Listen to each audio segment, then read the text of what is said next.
is Christian Bale. And this is Christian Bale. And this. And this. And, of course, this. For nearly as long as he's been an actor, Christian has been known for his physical transformations and his ferocious commitment to performance. In 2011, he won an Oscar for playing a boxer turned addict in David O. Russell's The Fighter. It's always going to be a different Christian Bale. I mean, I think even like overweight and with the comb over, he still is appealing and attractive, and it's quite the feat to pull off. He's a beast of an actor. He becomes a creature. He goes into what he calls a waking dream state, and that's fantastically inspiring to everybody on the movie.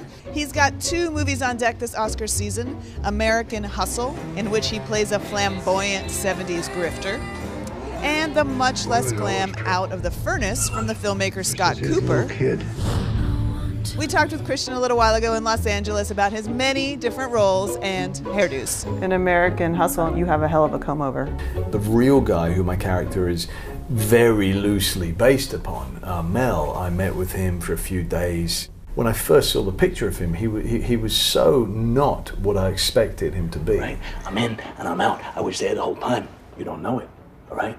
That's an art of becoming somebody who people can pin their beliefs. I just became obsessed with that look and said, I've got to try to achieve that. And do directors ever push back on those kind of ideas from you? David was going, I don't know, you really need to do that. He would kind of occasionally see me and go, oh my God, what do you put on this weight for? The same with The Fighter. I remember I just went to the hair guy and I said, go and give me a bald spot.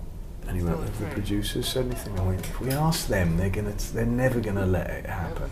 I said, just do it, come on, give me the bald spot. In Out of the Furnace, your character, Russell Baze, he's a guy who's trying to make the most of his life. He's the quiet one, he's the stoic one, he's become the patriarch of the family at a very early age. He's got an enormous amount of responsibilities. And he's somebody who in a different time would have been absolutely considered to be the backbone of America. His identity is as much about the town as about the people he loves and his family and friends. Putting the zip code on the neck, that was obviously he's in love with his town and he stays, but it was also a little homage to the real mayor who has that zip code tattooed onto his forearm.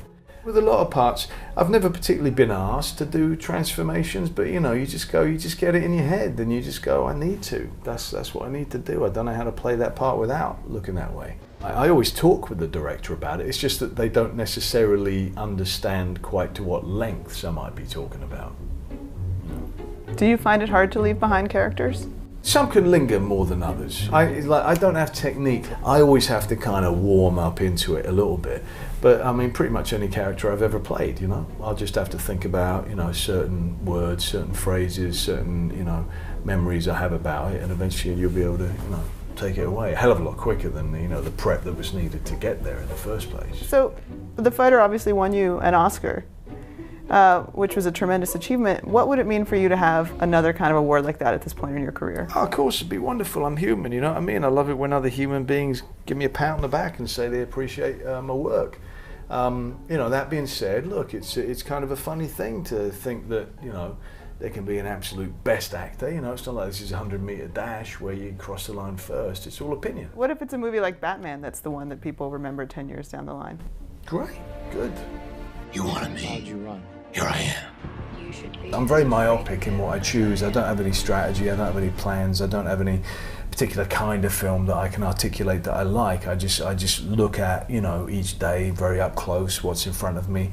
Do I like it? Does it stick with me? Could I work on it for a few months? That's it. The slightest amount of control that I have is what happens on the actual set. You sometimes get really great scenes that are cut. Well, that happens, so what do? You say to yourself, all right, well, let's get the satisfaction out of actually making it, That's the only way. It's the only way to get any satisfaction from it. And the rest of it is all gravy.